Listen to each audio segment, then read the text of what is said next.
hit this go live button. I think we are going live currently. We're going live. We're going live. I'm We'll 2 do it minutes live. early. Yeah, fuck it. We'll do it live. Do we have to fucking say anything or what? What? You're fine right now. Like, it's okay. You won't die, I promise. I don't remember I'm how not to do worried about this. that. I'm gonna break down. I figure we'll go for an hour. That's about what I'm figuring we'll go I'm for. good for whatever, man. If you've got me playing, if you've got the live stream playing, turn it off. Like pause it, like mute it or some shit. Yeah. I don't know. We got him muted. Yeah, you're good. What's going on, y'all? What's going on, chat? Yeah, what's good? Thanks for having us on, Paul. No worries. Like, I figure now's the time to talk about stuff because we're coming into the springtime and we might have more opportunities to go do things. I don't know. Yeah. Hope so. We're like at least locally in small ways we can definitely start bringing everything back to fighting and everything else, like getting out and doing stuff. Like, I don't expect camp outs, I don't expect anything like that, but like like having 10 dudes out to the park to beat each other up, if everybody's being safe, then you can actually go and like swing stick a little bit. Sure. Don't do the inside grind. Stay like work on pocket stabs and keep people the fuck away from you, kind of thing. Right. But right now we're live. I'm Paul the Barbarian, and these guys are SparMeBros, the top foam fighters that I know of, other than a couple of guys out of No Quarter.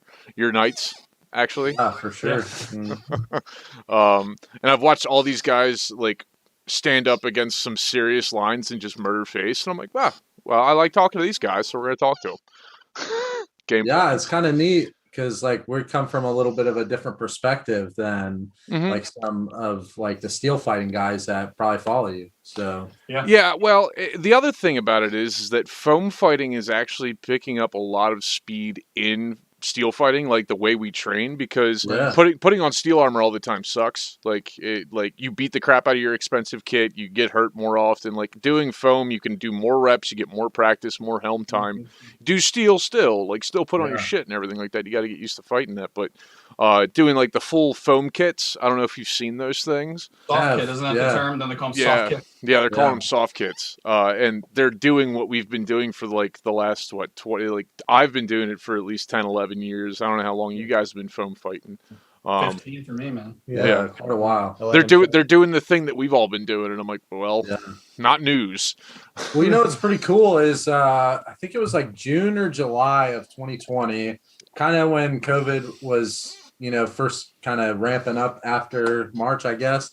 I actually went on a trip to go visit the Warlord Combat Academy because, well, we've been friends with Brett and Brennan and all those guys for a long time because of foam sword fighting. And I really wanted to check their place out. And that was the first time, I got to see live steel right in front of me live instead of on a YouTube video. And secondly, just to be able to see like all the different gear that they were using. And then those soft kits that you were talking about, that's really rad to see too. And just like you said, to be able to get those reps in and not have to like beat up your gear, not get exhausted, beat your body up, everything like that. Yeah.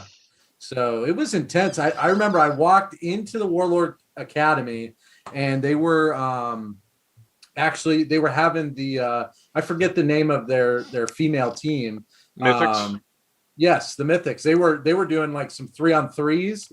And I remember I walked in and these two chicks had this one girl up against the rail, and this one girl had this little hatchet and was like going straight, like almost on the elbow, like trying to break the hold, And I just walked in and my eyes were like this big because I was like, this is real. Like, what? And then I was talking to Brett and he was like, actually, we're kind of going easy because it's practice. We don't really aim for those tender spots.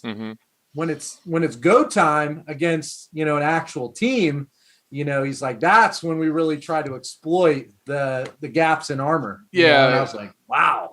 Practicing steel and everything else like that, you don't want to break your buddies, so you kind of want to like beat the crap out of it. You want to beat the crap out of each other, but you want to make it like a tough fight, not like an injuring fight. You don't want to blow each other up kind of thing. Still need them to practice tomorrow. Yeah. You don't break your toys. You need them for tomorrow. Like that's kind of the idea. But like Warlord's got they've got a hell of a situation down there. Like Brendan Freeman's doing a hell of a thing with the Warlords. They're going for Botan, and I do believe they're going for IMCF. Like those guys did great at Carolina Carnage. They've been pushing it really hard, and during COVID, they've been able to manage like training and keeping themselves rolling. And I think that's one thing the foam fighting world is like missing because we aren't going out and doing stuff. Oh, yeah. For sure. I'm suffering big time. Believe me, I understand it. Yeah, we're usually pretty slow this time of year anyways, but it's tenfold around now, at least in the north. We're a year and 2 months into this thing. Or no, we're almost a year into like complete lockdown, but we've had like that thing going on for the last year. And realistically, I think foam fighters don't think that they need to like do pel work and do like footwork and do exercises as they can throughout the winter and everything else like that. And I think that's one thing that's lost on foam fighters. Like, hey, you can still make leaps and bounds when you're not fighting all the time. I think the big thing for like anybody that's listening, and it doesn't really matter what your combat game of choice is, regardless if it's foam or steel, but the simple facts are if you want to try to climb the ranks of whatever organization you're a part of, it takes dedication, and that dedication doesn't stop in the off season. Right. You know, so we're here in Ohio where, you know, right now it's, you know, probably about 20 some degrees. Yeah. Colder probably. Wind chills, disgusting. You don't want to be outside, but that doesn't mean that, you know, the three of us here aren't actually thinking about, okay, you know, am I getting my workouts in for the week? Am I thinking about sword fighting? Am I watching some video review? You know, all that kind of stuff is so important in the off season, so that when you come back into your regular season, you're ready. Yeah. You know, so that you can keep climbing, you know, and I think that's the big difference that you see between people that are just recreational players and people that actually take whatever it is that you do to that next level and actually want to view it as like a sporting event, you know, or something that you compete in. It's I think the thing about foam is there's a lot of recreational people, and I think that is, you can still get the release that you get from doing everything we do. You can still make it in the direction of doing Dagorhir stuff, like us being stuck inside and not being able to see people. Like, you can still work on stuff and still have that motivation, still work on new people, talking to them online. We don't have the best amount of like visual media to send out. Like right now I've got Moses compilation from Ragnarok 2019 tournaments. Like also Moses, Colin Campbell, like kicking ass. He just moved back to Australia. He was over there fighting with, he went down to the Warlords and fought with them a bunch too. Yeah. You know, it's crazy because I'm watching that fight out of the corner of my eye. That's me fighting him. And that was one of my first, maybe second time I've ever met Melee Moses in real life. And he had, you know, really taken a leap into steel at this point. And I really didn't know how his skills were going to translate back over into foam, because that's always something that people kind of worry about, especially the guys who have transitioned from like foam to SCA and then try to come back to foam, because those hitboxes are just a little bit different. So fighting him in that, you know, video, you know, Melee Moses is a goofy dude to begin with, but there is a combat computer working in that guy's mind. And he is a tough fight, whether it's steel or with a foam bat. I mean, it doesn't matter. I do believe he started an amp guard. I don't know. Out on the West Coast. Probably Bell. Yeah. Bell. Yeah, but he's a transplant. I think he's moved all around and everything else like that. He could be. Yeah. I know he's done foam fighting before when he went into steel, and then he bounced back out. I met him at this Ragnarok, and when I met him, I thought he was taking the piss out of me. Like, I thought he was making fun of me when I met him, because he's like, "Oh, Paul the Barbarian." This is just after Night Fight, and he was just getting into steel. He's like, "Oh, Paul the Barbarian, all this shit. I want to fight you." I'm like, okay, bro, you're really drunk, but that's cool. I'm down. And since then, like every time me and him talk, we're all just giggling the whole stinking time. He is built for a combat sport of any type. Yep. Guy's just a gorilla. I love hanging out with him. I hear, and you might be able to comment on this, Paul, but I hear one of his like biggest strength is his punching ability. I hear he is like he hurt, like it hurts to get hit by him. Like he just like he knows how he knows how to transfer, and he knows how to take that big trunk. He's like all chest and like shoulders and back. Like he is just a strong human. It's disturbing. I think he's a half orc, but he is so strong, and he knows how to use that body mechanic to such a way in steel that he can just trash you. And in foam, he's able to maintain that light-footedness and that agility that we don't have nearly as much in steel because you're weighed down with so much gear and everything else like that. But like in foam, he's still able to maintain it. I have problems getting myself a little flat-footed when I go out foam footing, but I usually like stick to melees, and it's more so of me playing the melee dance, looking at the field and doing stuff. Right. But he's still really spry. Like a lot of the steel fighters that came from foam, like Brandon Knight from my episode, like he came from Bell. And me and him were doing Dag versus Bell, and it was really fun to fight him in that situation. He's also an extremely good sword and border. He's also an extremely good foam fighter. Yeah, he's actually one of my Squire brothers. Really? That's fucking dope. That's hilarious. Yeah, we're both squired to Peter the Quick and Amtgard. Not surprising. Yeah. Peter the Quick's shit. Whatever. I've fought. We get what you're saying. Yeah, I've fought Peter the Quick a couple times. He's actually a pretty good time. I'm checking out chat real quick. By the way, shout out to everybody in chat. If you got questions for these guys, you got questions for me, go ahead and ask them. We're down to answer stuff. Tyrael's making clouds in the background of this video. Also, the thing about this tournament, like that we're watching right now, actually, you see how many heralds, how many dudes are walking around in yellow. You guys went out of focus for some silly reason. Put your hand in front of the camera and bring it back. There's a lot of heralds actually sitting in front in the background of this video. Now we're going to Winter War 2019. Like that was the first tournament where we've had that much herald involvement. And that was supposed to be like some high-end, high-class tournament, like all the stick jocks that wanted to come out and do it. I think that was like trying to compete, trying to make it more of a level playing field. Yeah, so like over the years, like there's a time where there's like really big stigma to tournaments. You know, a lot of certain units would sit out of them on purpose. Certain units would be banned from it. People, really good fighters, would stop doing them because they felt like they always got cheated. And I don't know where the turning point happened, but at some point, I don't know if it's just a collective of the culture of tournaments became mostly friends fighting other friends, so they became more clean. Yeah. But there's also a point where, people started having like actual heralding classes to teach people how to herald a little bit better. That way we could hold people a little more accountable. And then team stuff, for every single person in a 7-man, 7 versus 7, every single person got their own designated herald to follow them, to help them understand if they missed a shot maybe or whatever. So I think it's just keeping each other accountable and everyone feeling like we're taking this seriously. We want referees. Yeah, that's like trying to sportify it a little bit more and adding a little bit more of a referee situation into it rather than just having like rules heralds kind of thing. And like the thing that I don't know. The two other like types of stick fighting I do between foam and rattan. There is honor, like it's based upon like if you acknowledge the fact that you've been hit or not, and some people have a different calibration, and it's all very subjective at that point in time.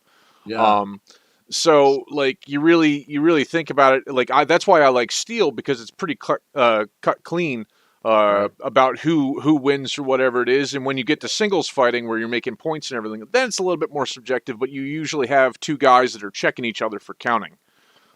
You've got two refs counting, and you're making sure that each other like are on the same page, kind of thing.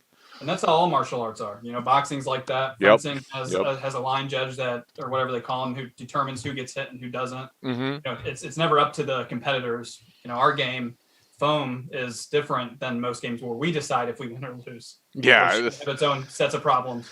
Yeah, it definitely does, and you always have people that want to let their ego get in the way of things. And I'm out there to like go no ego. I just want to be the best warrior humanly possible. I want to be the best killer. Somebody asked, like, what are all the names of the different foam fighting organizations? Like, we've got Dagorhir, we've got Belagarth, we have Amtgard. Those are the main three with the similar rule sets. As far as like the actual, what a strike counts as. Yeah. Amtgard, Dag, Belagarth are going to be similar. Then you got games like Nero, Well, the only other like major foam boffer left would be Darkon. Oh, But then Darkon, yeah.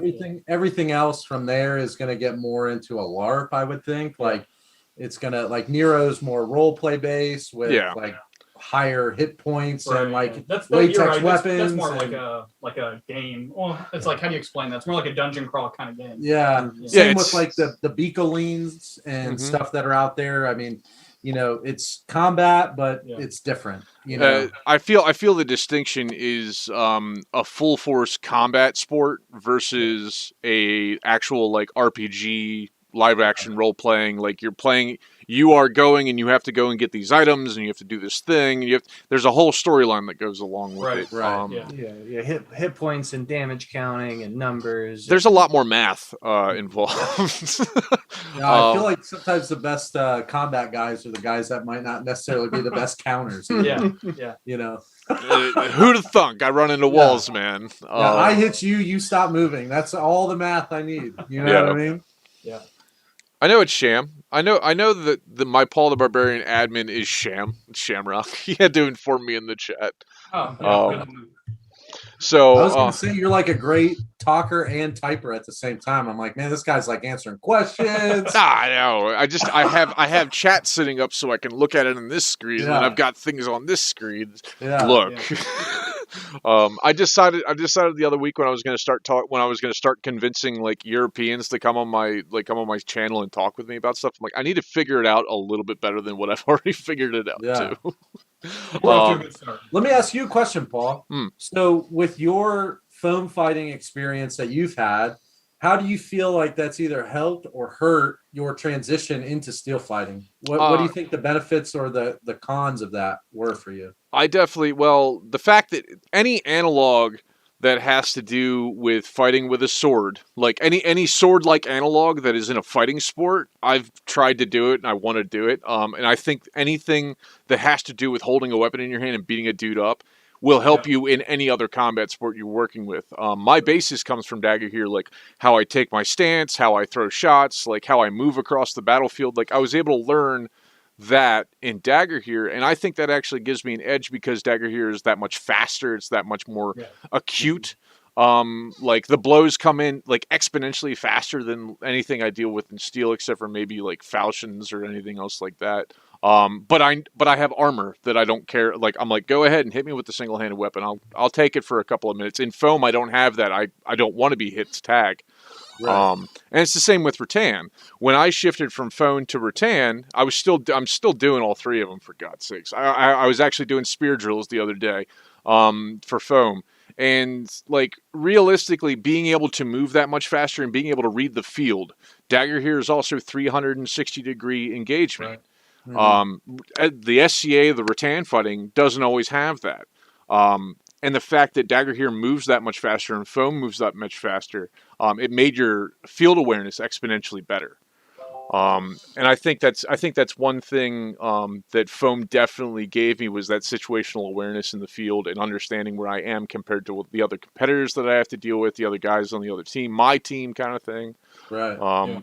And making split decisions, like the fact that it's a combat analog, it's full force, it's full speed. So you have to stay on your fucking toes or you're going to lose. Obviously, steel fighting doesn't have the big melees that we do. They're not able to do that. There'd probably be a couple dead bodies by the time. Like just people getting exhausted, not being able to move anymore kind of thing. Think about how many more reps too you would get. So if you were to say like, you know, you said you've been doing foam for at least 10 years. Yeah.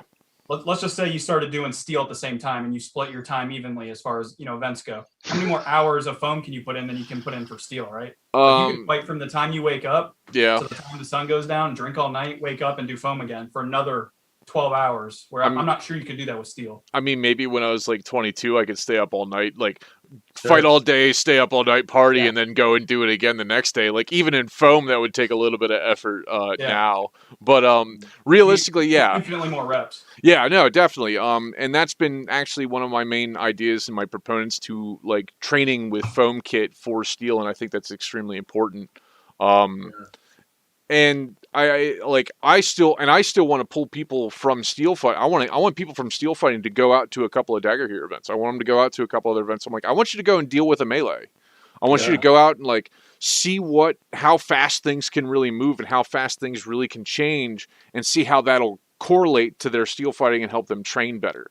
I They can take the lessons. with you, like on what you were saying with like just the simple fact that with foam sword fighting, you know, your brain has to function at like a higher rate because of the speed of the game, and that kind of changes even just between Dag and Amtgard, you know, and there's some weapon differences there as far as weight goes and whatnot. But I feel like me and Fane both have started kind of slowly transitioning into SEA a little bit, and it is crazy to go from foam fighting into SEA, and you just feel like you're in bullet time. Oh yeah, like the whole time, because you're like, why are these shots going so slow? Yeah, you know, and it's just that difference. And I can imagine, you know, obviously steel's very intense, but there's moments of clarity because you've trained your brain at such a higher speed that you're able to just see these opportunities pop up and be like, oh cool, I want to go take advantage of that like right now, because I see it, where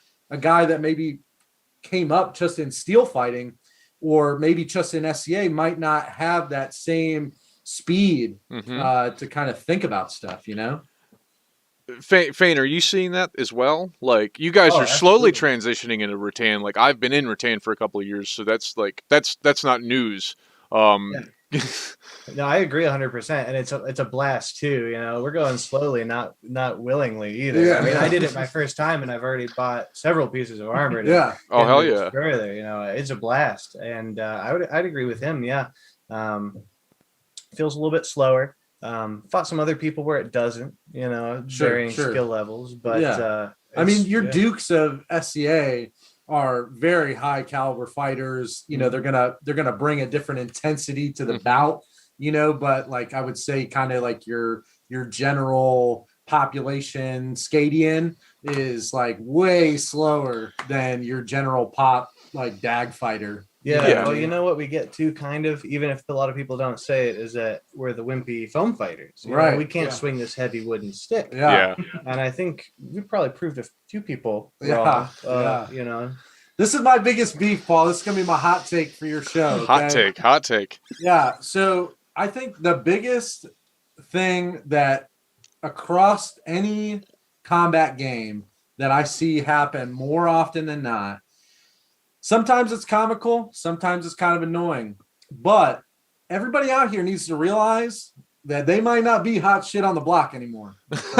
So, like, I'll give you a perfect example. When I started transitioning into SCA, I remember I was at local SCA practice, and I really liked the idea of fighting two sword in SCA because you don't have any of these like visual obstructions like a board in front of you, right? Because in SCA you kind of have a higher board guard to block the head. So I'm like, cool, two sword it's awesome. I'll soak the shots if I got to soak them, but I want to be able to fight and have an answer for everything that comes at me and not just be stuck with this board. So I remember fighting two sword, and how I fight two sword in SCA is like I fight two sword in foam because that's kind of what I've learned. And my tips are usually forward. And I remember old head SCA guy comes up to me, and no joke, this is exactly what happened. He came up to me and goes, "Hey, when you're done fucking around, you want to learn how to actually do this?" And I said, "Oh, okay. Well, what's going on?" He goes, "Well, you can't generate any power with your tips of your sword pointed forward." And I said, "Well, what do you mean?" So I said, "Well, why don't you just put me in the guard that you think is best?" You know, so he put me in this weird like A-frame guard, you know, with my hands like completely back here, you know, and he said, "You generate power from here." And I said, "Okay, I'm really new at this. I have some old habits. It might take me a minute to try that, but I'll try it." So he steps back. I tap swords with my sparring partner. Again, tips forward. And I kind of fight, I would say, more like a rogue style two sword, where I'll have like, I'll foot match my opponent and hand match them. So if I'm fighting another right-handed person, my left hand is going to be set back from my right hand, and my right hand is going to do some probing. And then my left hand is really going to be set up for trying to just get those kill shots or attack the right side of the righty. Mm-hmm. And I remember, like it was yesterday, the guy threw a couple shots at me. He was fighting two sword as well. I remember I just took a nice step with my left, and my right hand came over for a nice wrap to the helmet. Mm-hmm. Hit the dude square. The dude kind of stumbled over a little bit. I looked at the guy who was trying to give me some advice. I said, was that hard enough? And the guy just turned around, walked away, didn't say anything to me. And then the newbie trainer at the SCA part came up to me and he goes, can you show me how you threw that wrap? I've never been able to throw a wrap like that. And I said, yeah, let me show you. Yeah. Here's this thumb leader. All the time in all these games. And it happens to new people when they come into DAG. Mm-hmm. It happens to DAG fighters that go to SCA or to Steel. And I'm sure it happens to new guys in Steel where, guy shows up for the first day. He's probably built like a truck to begin with. And somebody's trying to tell him how to use his body. And he's like, bro, I know how to use this. Let me use it, Yeah. It's one of those weird things about foam fighting and the way that we fight two-stick. Two-stick is not a common thing in rattan fighting because everybody likes swords and boards, and that's what you win crown with. You win a crown with sword and board. There's a couple of guys that have won it with two-stick and sword and buckler.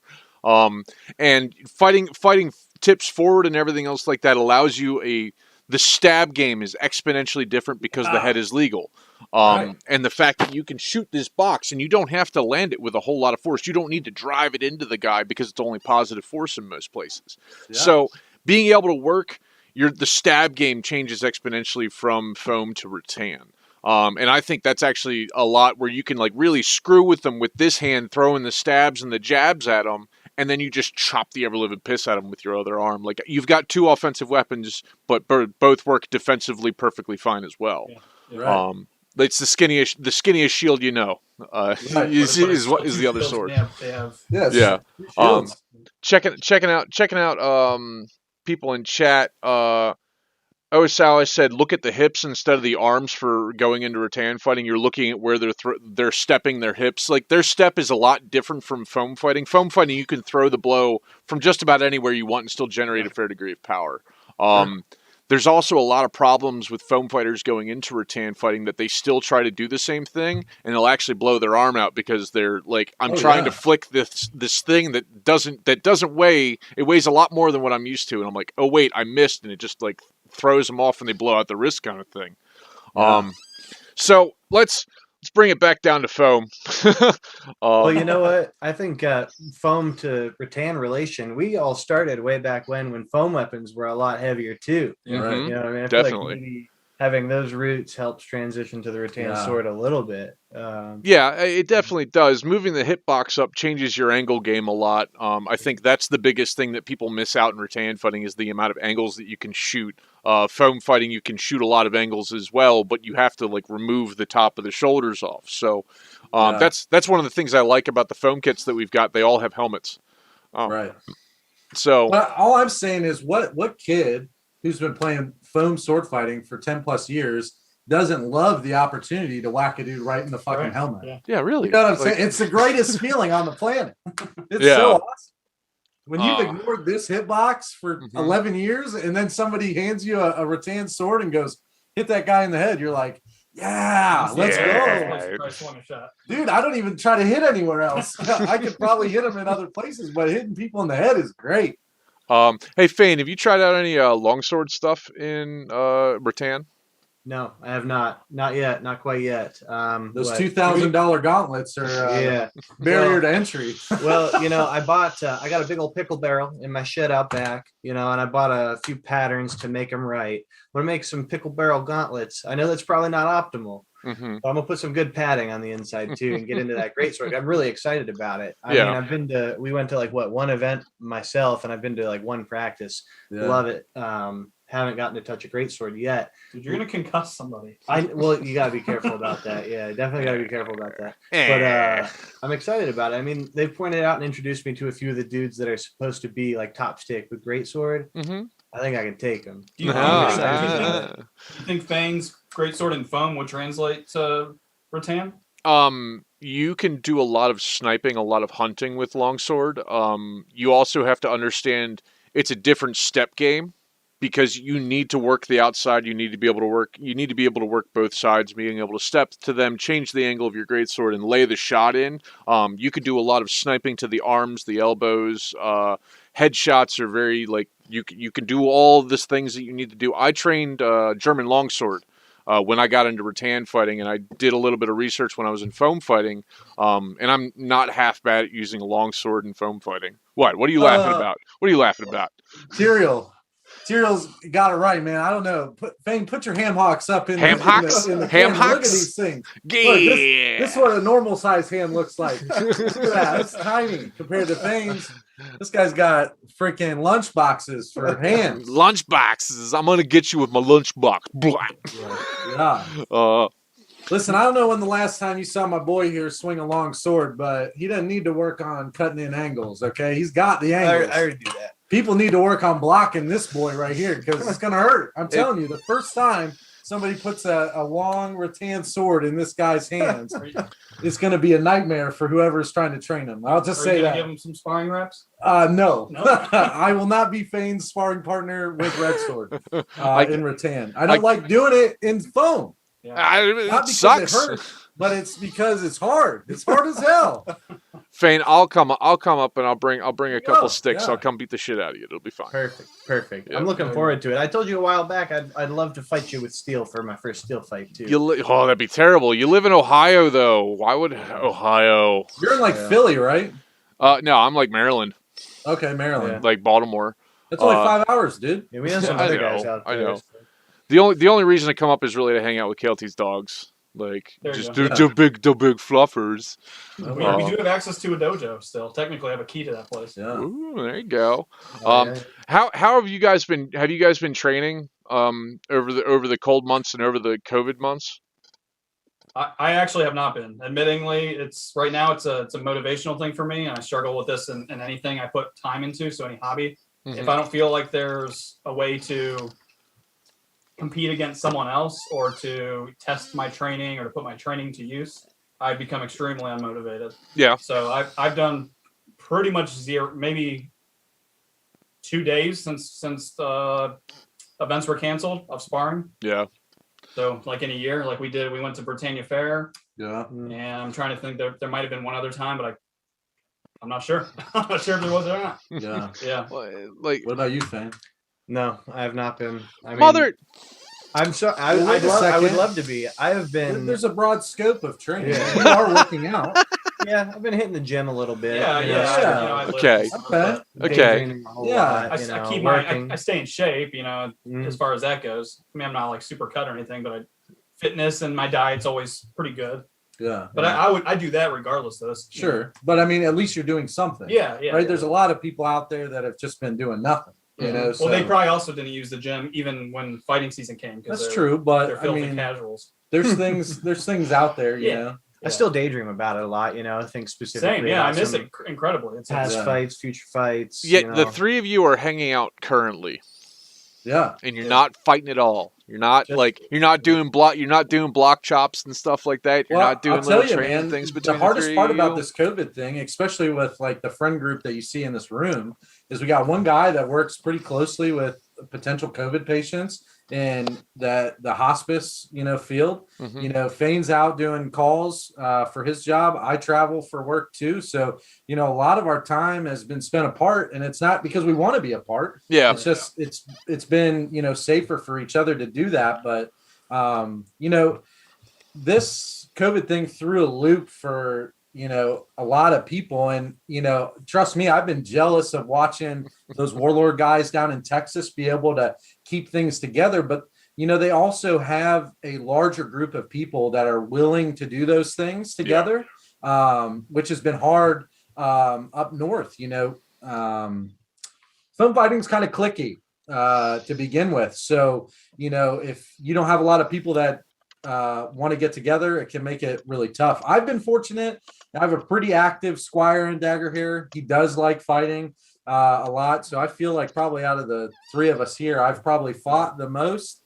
I've made some trips to Maryland to see my unit and do some barbecue days with them and fight, which has been great. Yeah.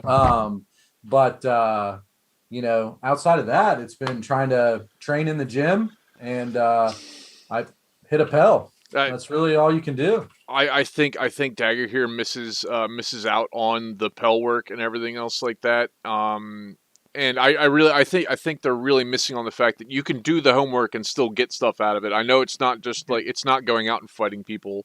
It's not the experience that we all want to have, but it's still a part of it, and you can still get some kind of release from it. And Dagorhir is primarily a younger group of people, so people that are more like down, they get more down during the down seasons and everything else like that. And since COVID's been it's been winter, the longest winter known to man, for fighting sports.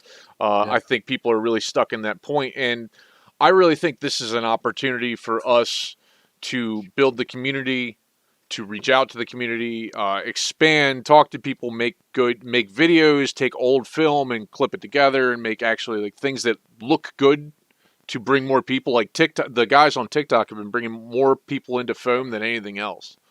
Yeah, it's the same in the steel world. I don't know what the rattan world, the rattan world does, because they're mostly in their like 60s. Like, no offense to most people in the SCA, but we had a real hard time finding all kinds of different information. It's almost non-existent on social media, really. You know what's crazy is like you made a comment about like being adults or older. You would think that with foam having generally a younger population that they would be a little bit riskier and want to continue to like do stuff, but they're not. I mean, say what you want about the newer generation of folks. Some are snowflakes, some are not. But, when you get into like the SCA that has an older population, steel obviously has an older population. Honestly, steel's been the most active combat sport through the whole thing. Yep. And, it's unfortunate that it is what it is. But, I think there's a light at the end of the tunnel. And I think what you said, to just kind of, repeat your words, I think now's the time to get people back into going to do your sport, whatever that is. I think it, like, you have to maintain the fire. Like, it's burned down to coals right now. We need to start throwing some logs, giving it some tinder, giving it some air to really like work itself back up. Because I think once we get past this point in our history, once we get past this COVID stuff and we're able to go out and do the thing, people are going to be looking for the experiences that they want to go and do that seem crazy. Like, oh, I want to go camping for a week and go like dress goofy and beat people up with sticks, or go beat people up with swords. Like, I think that we're going to have a major influx of that once we get past this little period, because people are going to be looking for experiences. They're going to be looking for like the thing that's wilder than what they've done. Yeah. And I think that that falls on us as content creators, as people doing stuff, to make more content that is consumable in such a way that you can then like bring more people in.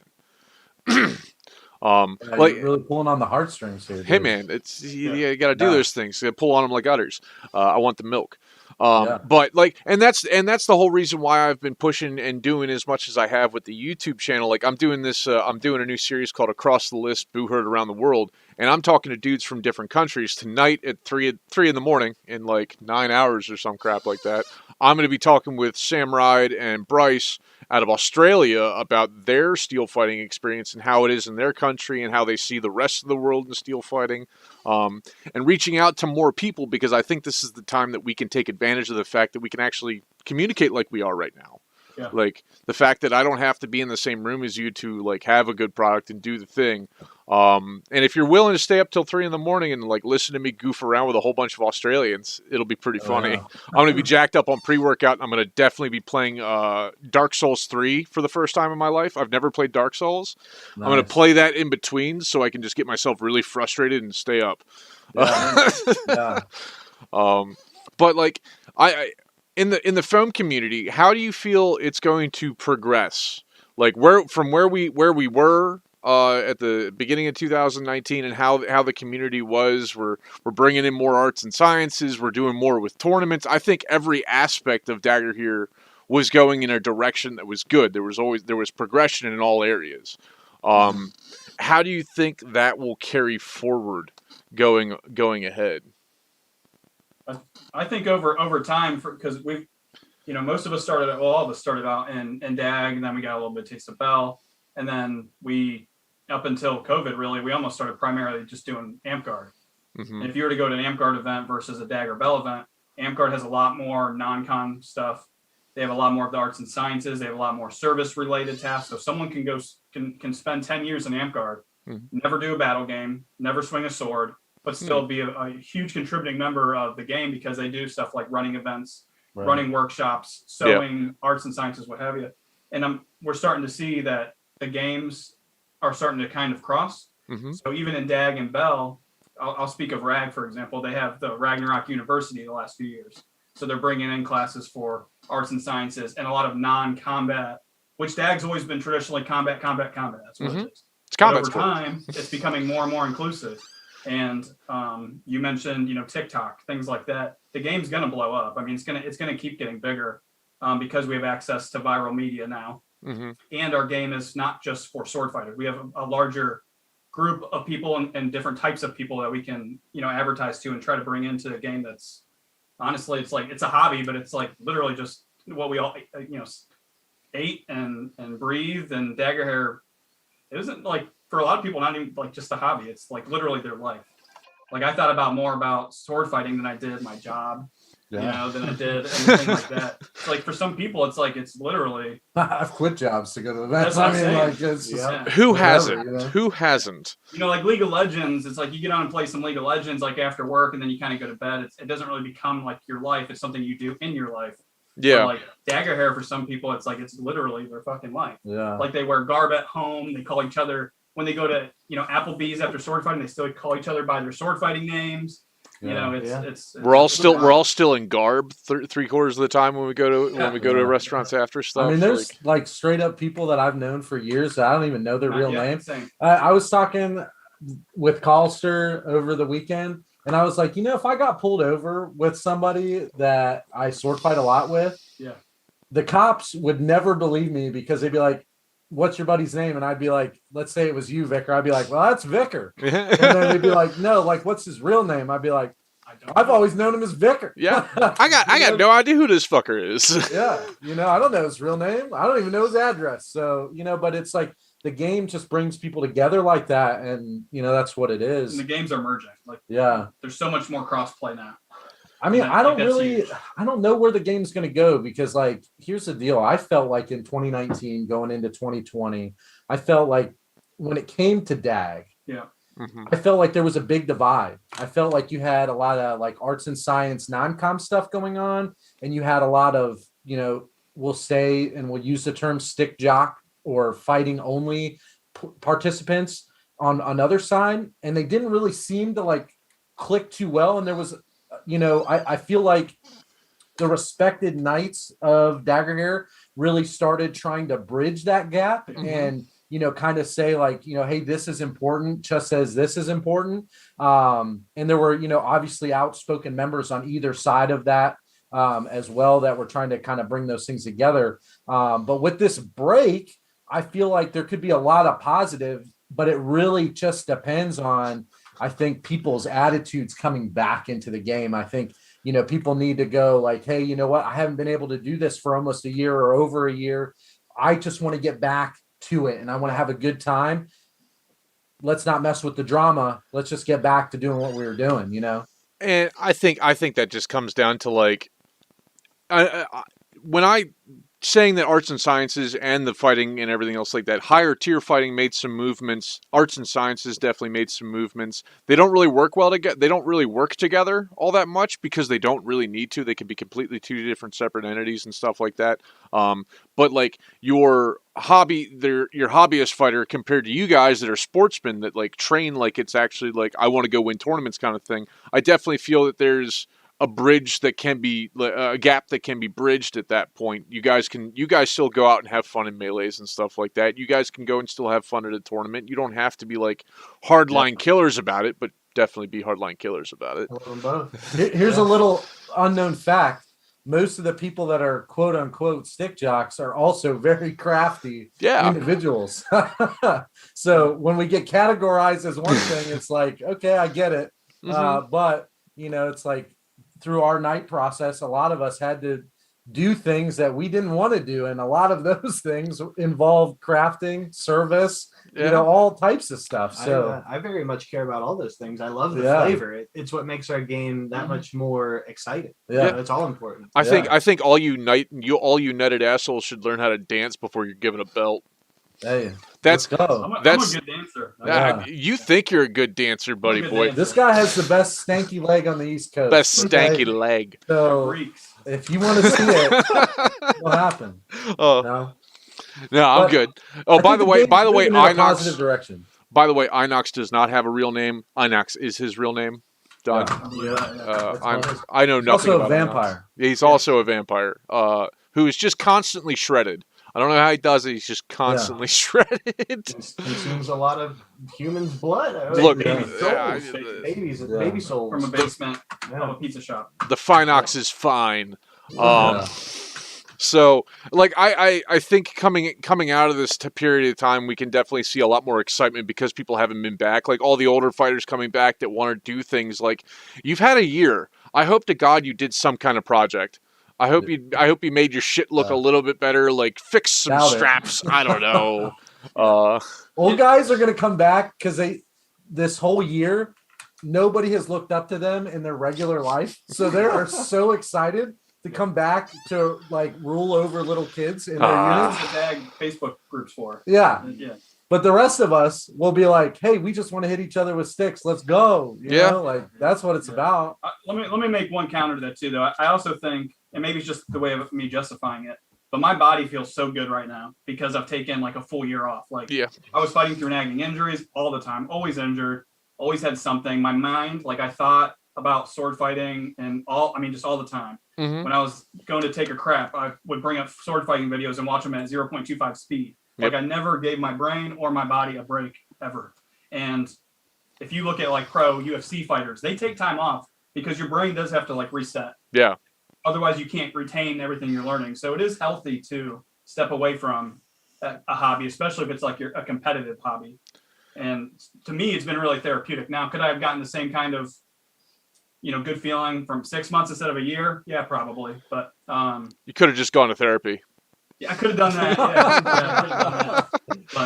But if you haven't done anything this whole time, that's okay. But you're right, though. I mean, you should, if you're a serious competitor or if you're trying to still contribute to the community. We've dropped the ball on this a little bit by not doing as much SparMeBros stuff. But you're right. In a year's time, there's so much more we could have done.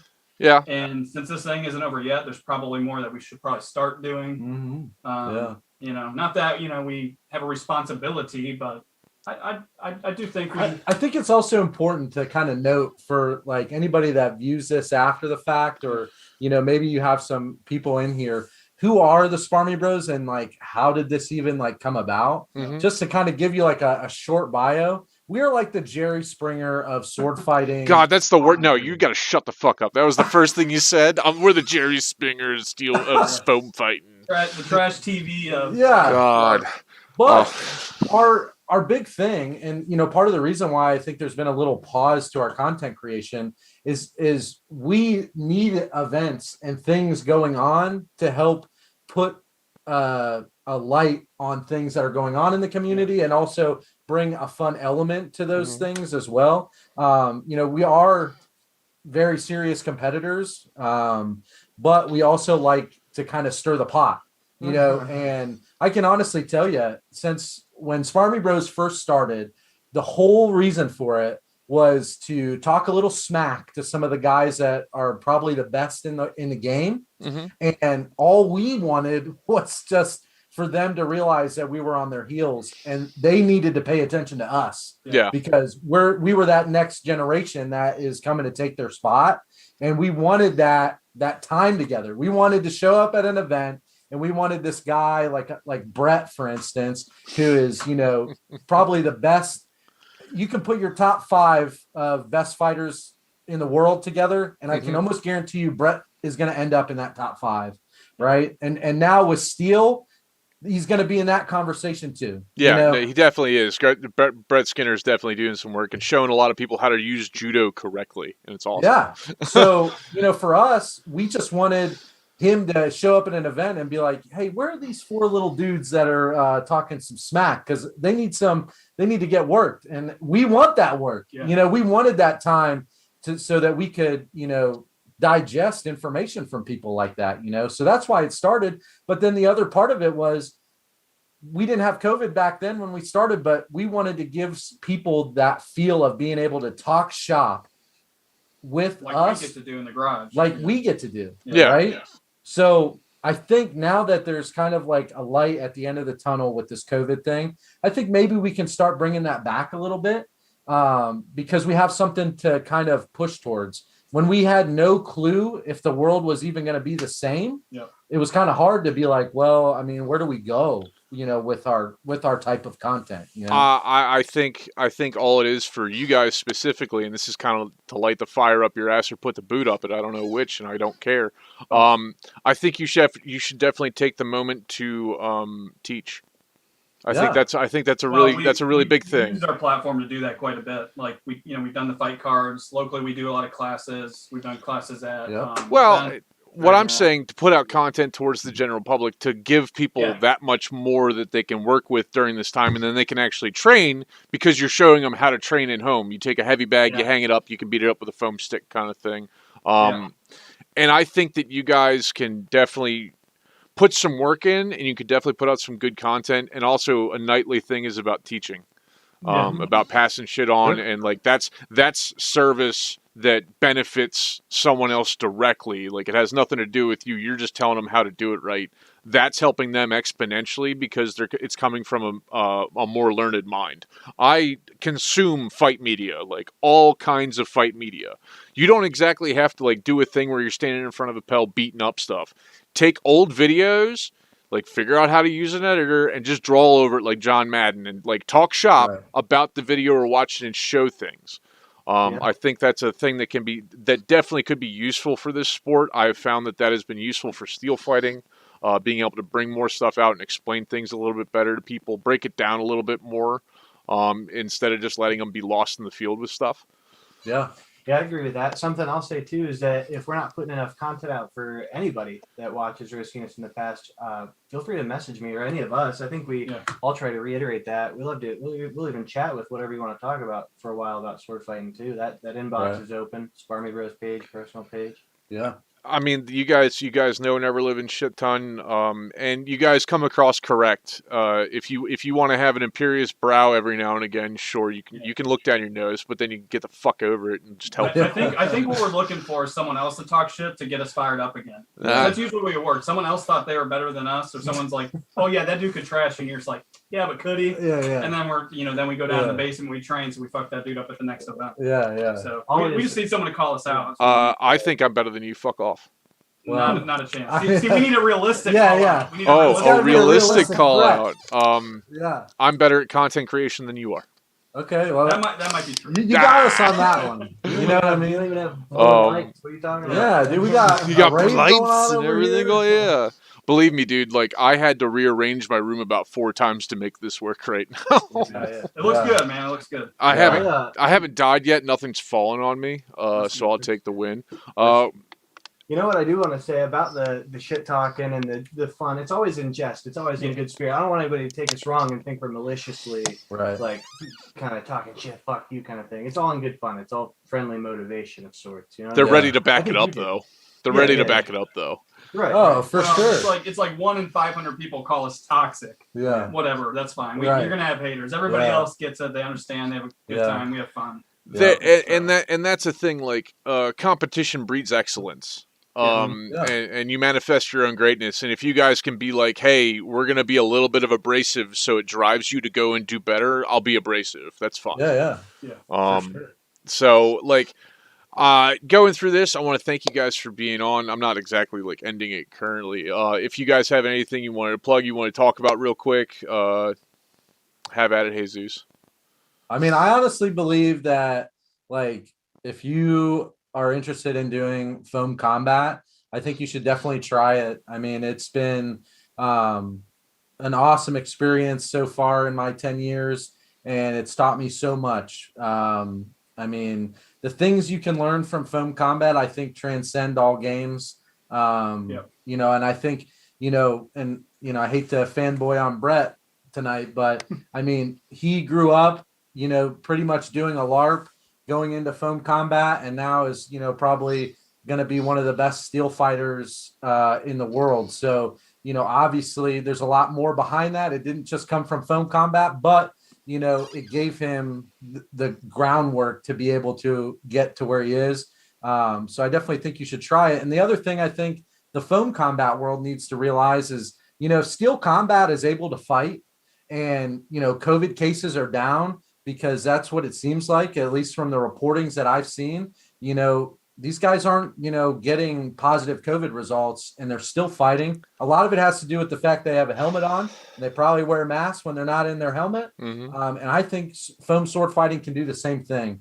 And our game isn't as always intense as steel fighting. So put a mask on. Let's get back to fighting. Let's do small groups. Let's get back at it. Let's have some fun, but let's be safe at the same time, and as safe as we can be, and, if you and your buddy want to get together and fight, you shouldn't be ashamed to do that.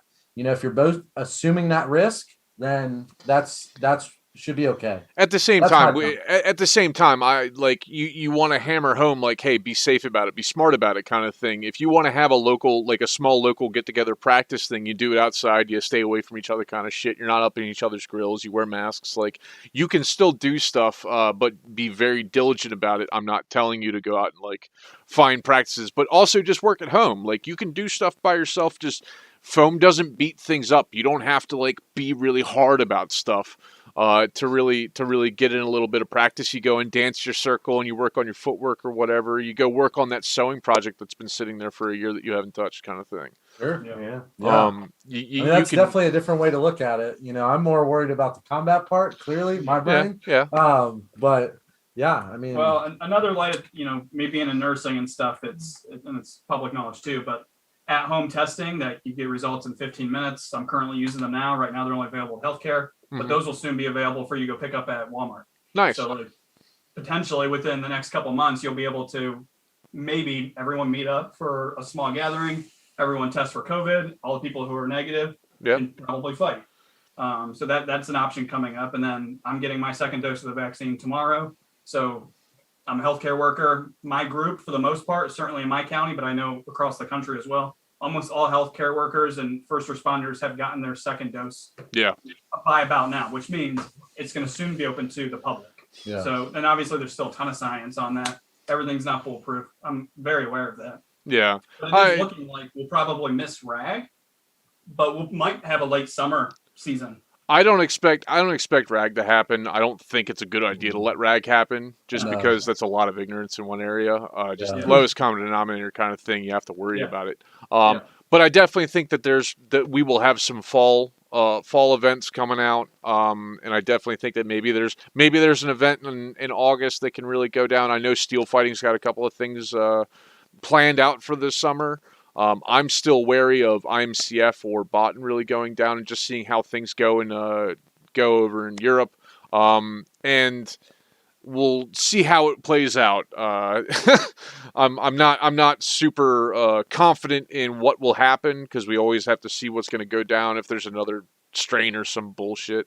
We're all playing this by ear, and science is always stepping forward, but they can only give us so much information at one time, and everybody wants information now. And it's not how it works. You need to let things happen over time so you can see how it really affects things. And it's a big part. It's a big part of just living through life. You need to have patience to see if you're actually like in a good situation or not. And just being smart about shit. I don't know why people just need to be uppity about it for no reason. I get it as well. Yeah. I mean, I always have like a standing invitation. If you think you can beat my ass, I'll give you my address. I'll do rattan and I'll do foam. So by all means, Orasua says, hoping Bellum happens in September.